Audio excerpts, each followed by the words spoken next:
কোনো ডকুমেন্টস আছে আপনার গাড়ি? আমার বাসায় গড়ি সেখানে ৫,০০০ টাকা হয়তো জরিমানা করছে। আমি একজন স্টুডেন্ট, আমার পক্ষে তো ৫,০০০ টাকা হিউজ।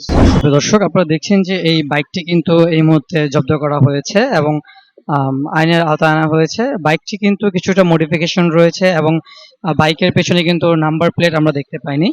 আপনারা দেখছেন যে বাইকের পেছনে কোনো প্রকার নাম্বার প্লেট দেখা যাচ্ছে না। বিআরটি কর্তৃক যেই রেজিস্ট্রেশনকৃত যে নাম্বারটি রয়েছে সেই নাম্বারটি কিন্তু বাইকে দেখা যাচ্ছে না এবং যে চালক রয়েছেন এবং যেই চালকে কিন্তু কোনো ড্রাইভিং লাইসেন্স সে শো করতে পারেনি এবং গাড়ির কোনো ভ্যালিড ডকুমেন্ট সে শো করতে পারেনি। এই জন্য কিন্তু গাড়িটি এই মুহূর্তে আটক রেখেছে যৌথ বাহিনী এবং এখানে যে কার্যক্রম পরিচালনা করা হচ্ছে যৌথ বাহিনীর সাথে বিআরটির অফিসাররা, তারা কিন্তু গাড়িটি এই মুহূর্তে আটক রেখেছেন।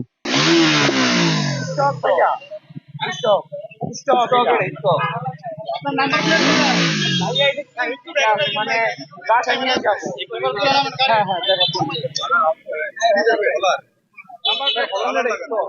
এটা স্টক একদম অরিজিনাল। গাড়িতে লাগানো কেন সেটা বলেন। স্টক তো এটা কোম্পানি থেকে। হ্যাঁ স্টক এই যে আমার গাড়ির নাম্বার প্লেট ভাই নাম্বার প্লেট নাই, নাম্বার প্লেট নাই। দেখি প্লিজ। ড্রাইভিং লাইসেন্স আছে কিনা সেটা বলেন। আগে কিনছি। তিন দিন? পেপারস আছে, পেপার দেখাই। এই গাড়ির বয়স 3 দিন বলে আপনার মনে হচ্ছে? আমি সেকেন্ড হ্যান্ড নিছি। সেকেন্ড হ্যাঁ, এটা অনেক আগের গাড়ি এটা। আপনি একটা গাড়িতে এত মডিফাই করতে পারবেন না ভাই। এটা আর কি আমি যার থেকে কিনছি উনিই করছে। এত কিছু লাগাই দিল আপনার গাড়ির সঙ্গে, হলার লাগাই দিল। না এটা হলার নাই তো, এটা ওই স্টক একদম অরিজিনাল। না না অরিজিনাল। এই যে পেপার ভাই পেপার হাট থেকে দেখাই দেবো। গাড়ির সাথে সবসময় হাট থেকে ড্রাইভিং লাইসেন্স কোনো ডকুমেন্টস আছে আপনার গাড়ি? আমার বাসায় গড়ি সেখানে থাকবে আপনার ডকুমেন্টস নিয়ে আসুন। আছে বর্তমানে কোনো কাগজ আছে? বাসায় সব। আছে। এদিকে জায়গা নেই। অ্যাক্সিডেন্ট উপরে লেখা আছে। মূল হচ্ছে কি আমরা আর কি তো অত অভিজ্ঞতা না তো এই সম্পর্কে, না, আপনি তাই এত দু দাম একদিন দিয়ে ধরে জিনিস জীবনে কিনবেন, যে আপনি দেখে শুনে যারা কিনবেন না। আমাদের থেকে অভিজ্ঞত বা সিনিয়র তাদের থেকে জিজ্ঞাসা মেশিসা করতে করতে একটু সময় তো লেগে যেত।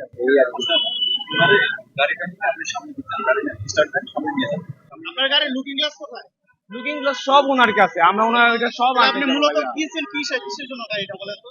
মূল কিনছে আপনার হচ্ছে গাড়ির যে এটা কাগজ ওয়ান নাই। টেস্ট না, মূল হচ্ছে যে ওটা আপনার- পেপারস আছে, শোরুম পেপারস আছে। দেখতে হবে। আপনার লুকিং গ্লাস লাগান নাই কেন গাড়িতে? রাস্তা লুকিং গ্লাসটা আমরা আনতে যাবো যা মানে আর কি কিনবো, কিনা সেটা লাগাবো। অলরেডি মনে করেন যে এখনো কোনো কাজও মানে টোটালি আর কি কোনো ইসে নেওয়া হয় না, সার্ভিস সেন্টারে নেওয়া হয় না। এটা ছাড়া তো আপনি জাস্ট বাসায় গাড়ি গেছি। রাস্তা নামাইতে পারেন না। আপনার টায়ারের অবস্থা দেখা যাচ্ছে অনেক হ্যাঁ চালাচ্ছেন গাড়ি। হ্যাঁ।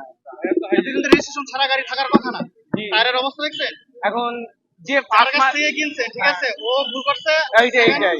দ্বিতীয়ত আপনারা কিনছেন রেজিস্ট্রেশন করেন না, আপনারা আরো বেশি ভুল করছেন। আপনি জানে শুনে এই কাজটা করছেন।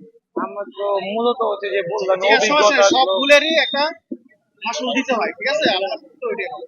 এবার একটু আমাদের একটু সামনে ম্যাজিস্ট্রেট স্যার আছে, স্যার যেটা ভালো মনে করবে তাই করবে।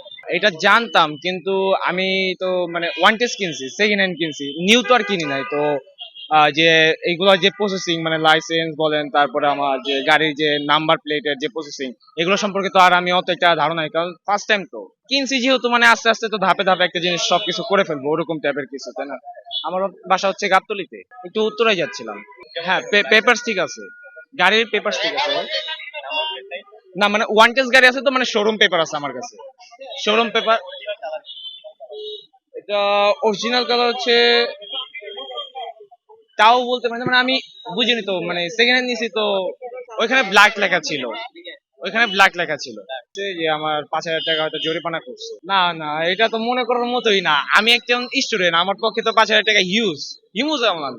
আমি দেখা যায় যে বাসা থেকে কিছু টাকা নিয়ে বাসা থেকে চলে ফিরি এই তো ৫,০০০ টাকা তো এখানে আমার কাছে অনেক কিছু। ওইটা তো মনে করেন যে নর্মালি তো কোনো ফ্যামিলি আগে আগে করে দিবে না, একটা জিনিস হবে তারপরে সে না মনে করেন যে আরেকটা ধাপে যাবে, তো তাছাড়া তো পসিবল হয় না জিনিসটা। না না গাড়ির কাগজপত্র আছে, আমার গাড়ি কেন থাকবে না? হ্যাঁ আছে আমার কাছে আছে। হ্যাঁ ফটো আছে, জাস্ট এই আর কি, যে এটা বলতে পারেন যে আমার বাসায় আছে, আমার সাথে না।